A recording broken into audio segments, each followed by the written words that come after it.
Hey, what's up, guys? Z.E.N.R.A, Team 4825A, NEO-DREADRA, whatever. So I figured I'd just go over some early season, like strategies. I'm thinking, just some early predictions and stuff for high stakes. This is just based off personal opinion, but personal experience, stuff like that. Um, but yeah, so some things heard people talking about is the ladder, the new rules of the ladder, the tier 3 climb. If you get the high stake bonus, you can get 19 points, because if you can get a tier 3 climb and your ally, aka your alliance partner, can get tier 1 climb, that's a total of 19 points, because you're getting the additional 2 points on top of that. But um personally, I don't think it's worth it, just for the fact of how much time it takes to get to level 3, especially early season. And not to mention, if you're trying to go for a level 3 climb, you're essentially leaving your alliance partner in a 2 versus 1 on the ground, which can be a very bad scenario, especially for the fact that if the opposing alliance gets both positive corners, then it is extremely difficult to come back from that, or beat the amount of points that it's going to be worth. But in my personal opinion, I think early season, the best thing is to do is prioritize mobile goals, obviously, as first priority early match. And then if you can't utilize those anymore, or you have them filled up, or they're taken, whatever, then go for wall stakes. Wall stakes, so mobile goals first, wall stakes second, and then hang wise, since the last 10 seconds positive corners are protected, I think just going for a level 1 hang is a solid idea, especially early season.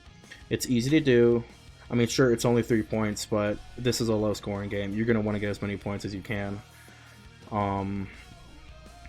But yeah, I think just prioritize mobile goals, and after, if you have a mobile goal filled up, go for wall stakes. Now, I do see a lot of teams trying to use elevated intakes for wall stakes, which, yeah, they can be pretty decent. This is my personal opinion, of course, but I think the problem is with elevated intakes is, one, they're just really heavy.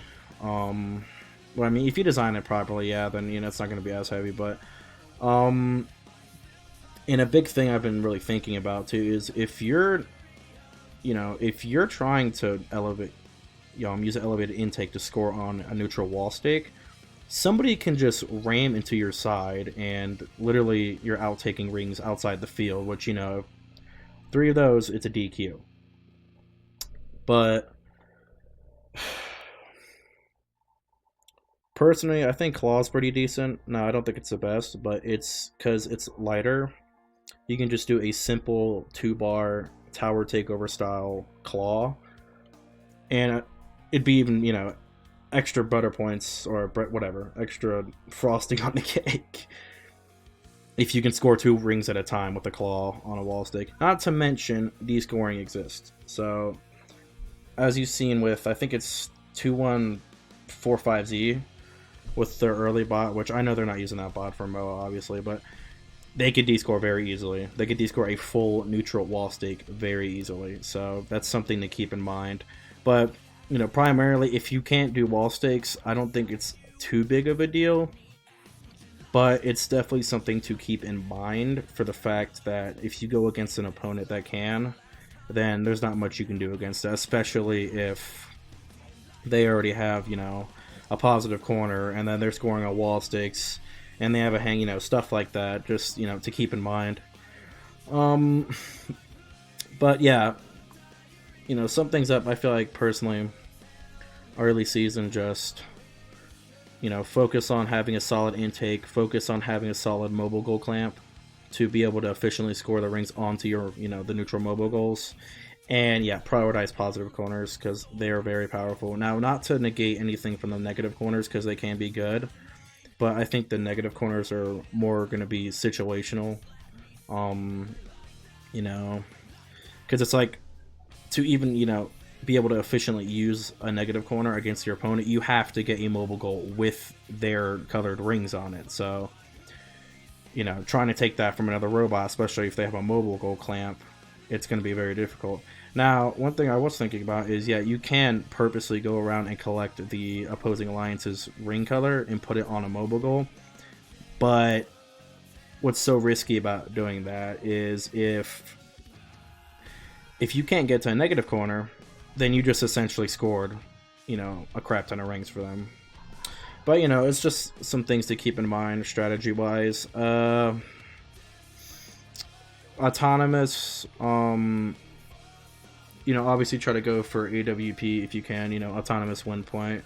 But, you know, you can't do it solo this year just for the blatant fact that your your ally has to move.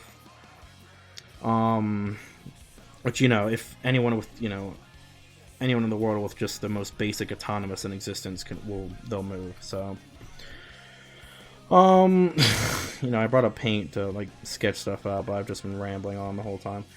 But anyways, yeah, go for mobile goals. Now, I don't know how efficient goal rush is going to be during autonomous. It may be. I'm assuming it's probably going to be bigger later season.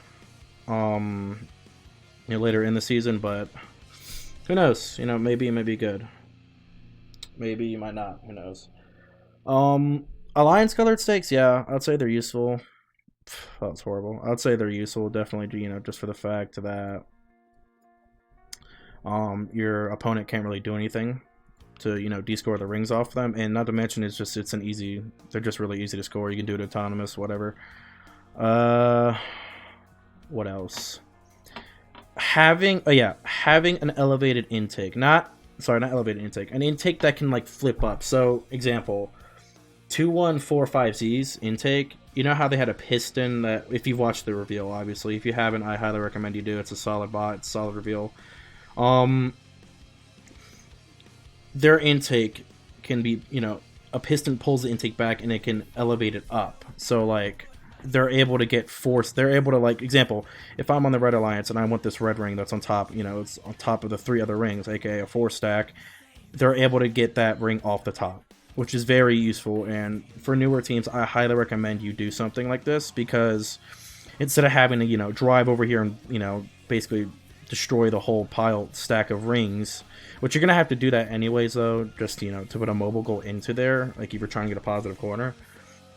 But, you know, it's very convenient, and especially like with this right here, like, you know, if you have a red ring stacked on top of a blue ring, then instead of having to, you know, push that off and then drive over and take it off the ground, you can just, you know, scoop it off the top.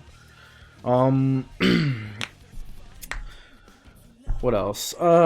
Yeah, I think, like I said, going back to the ladder, I really don't think this, you know, the high stakes worth it. It's the amount of resources and the amount of time it's going to take to get up there is going to be absurd. What else?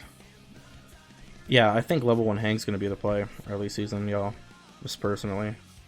I wouldn't worry about goal rush, like I said before. Neutral stakes, prioritize those second, you know, compared to the mobile goals. Just, you know, focus mainly on having a mobile goal, an intake that can score efficiently onto a mobile goal.